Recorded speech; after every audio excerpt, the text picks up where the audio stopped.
Hi there, my name's Alan Smith. I was born in 1985 in Medford, Oregon. Spent most of my life on the West Coast. Currently, I'm in Lubbock, Texas, and I'm working towards my master's degree in fine art. I'm an artist and I paint. That's the majority of my creative output is through painting. I'm in my studio right now at Texas Tech. These are some of my paintings around me. Uh, Purpose of this video is to introduce myself and communicate a desire to connect as an artist with some of the major institutions in the region. Um, so if I send you this video is um, it's an effort, it's an impulsive decision to record this video in the studio this morning. I was thinking about different opportunities that I want to explore for my art practice. I plan to go back to the West Coast when I'm done with my studies here. Um, my wife and my kids, we have our strongest social network out there, and um, it's important to me to invest in the regions that I'm living in. And my ambitions sit with the work, and I don't believe that I need to chase trends or major locations and live in New York City or Los Angeles and um, participate in the values of those kinds of geographic locations. I'm much more interested in investing in local discourse and doing my best to create value where I'm at and not always looking elsewhere. So, in a nutshell, some of my work is interested in this prime shape theory. So there's one of these compositions right behind me here, and I've been working on that since December 2018, so it's only a couple months old, and I'm working through this idea that there are prime shapes, just like prime numbers and primary colors, and the basic idea is that they would be a 30, 60, 90 right triangle, a 45, 45, 90 special triangle. Those are borrowed from geometry, and then the semicircle. And so all of those shapes have 180 degrees as a total of their internal angles. I guess a semicircle doesn't necessarily have that. Well, it has 180 degrees, but it doesn't really have internal angles because it's circular, but it's a two-sided shape, which is interesting because it has an arc and a straight line. Anyways, I've been combining these into rectangle compositions. So, and then the other body of work that I've been working on continuously since 2014, and I have no forecast of exhausting my interest in it, is a series that I've titled Noumenon. And Noumenon comes from Kantian philosophy, and it is reality beyond our human experience. So it's that threshold of knowledge, it's that threshold of things in themselves as they truly exist outside of our human perception of them. So to me, it's very much about limits. It's very much about these borders and the ability for our human mind to comprehend. And if we can honor that boundary, I think that's it's a valuable thing to internalize and saturate ourselves in. It gives us a little more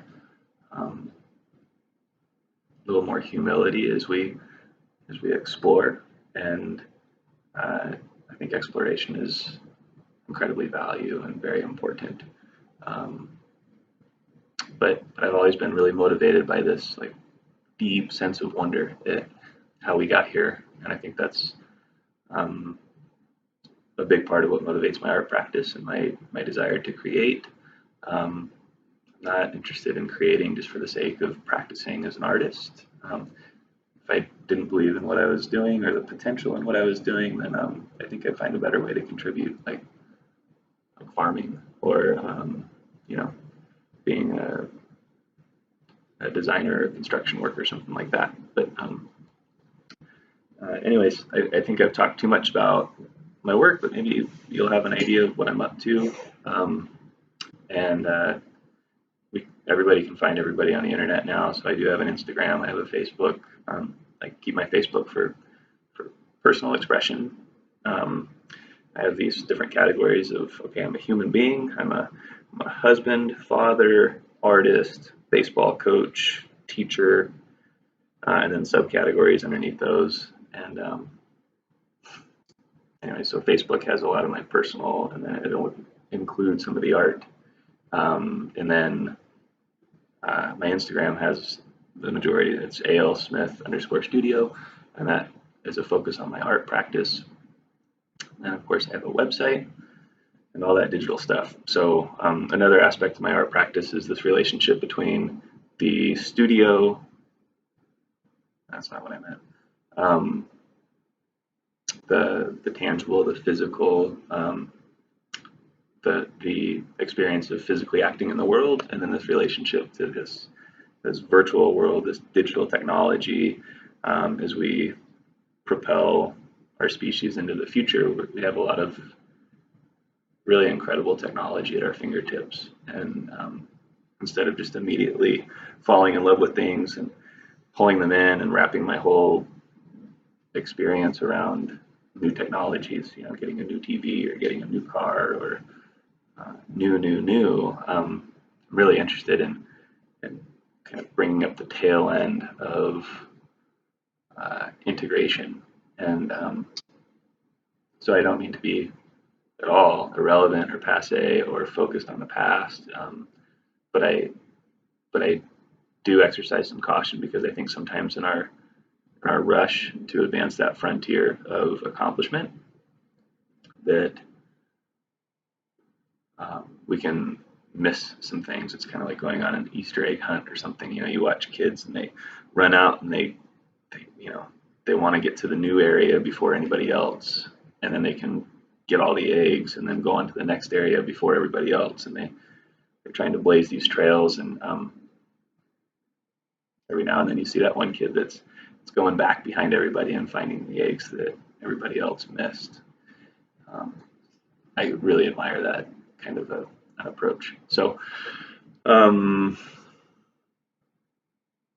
anyways, back to the initial purpose of this video, and I could write it in the email, and I hope this isn't received as imposing or presumptuous or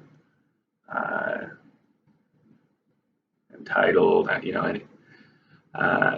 The way that I intend this is to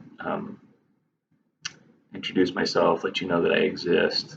I recognize that the galleries and museums are subjected to this kind of solicitation probably all the time, but I come from a background in baseball, and one of my very few regrets as a baseball player was not reaching out more to scouts.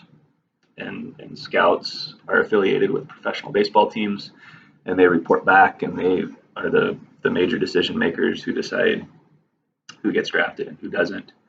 And I exercised this value of if I'm good enough, then I'll get noticed by the scouts, and they'll seek me out, and I'll get drafted just based on the merit of my athletic skill set and my athletic accomplishments. And if I could go back and do it again, it's not that I would shamelessly self-promote, but I would have made time to maintain some of those relationships, to reach out to people, to show interest, you know, and advertise myself a little bit more. So now I'm trying to exercise that in the art world, because I'm putting my whole professional effort into my studio practice right now. I know that there's many factors that go into whose work gets noticed, whose work is relevant, um, whose work gets collected, and essentially who makes it as a professional artist. Um, so this is just an effort on my part to, I guess, put my hat in the ring, or see if there's an opportunity. And the worst that can happen is maybe I've annoyed you a little bit, and you say no, or I get ignored. Um, but I have good intentions, and so thank you for your time. If you've made it to this point in the video, thank you for the 10 minutes that I've taken up of your time. Um, and and if you're interested in my work, just please send me an email or give me a phone call. Please, you're welcome. And I'd be honored if you take the time to visit Lubbock and check out what we're doing at Texas Tech. Um, and especially come see my studio practice and see some of my work in person. Yeah. All right. So thank you, and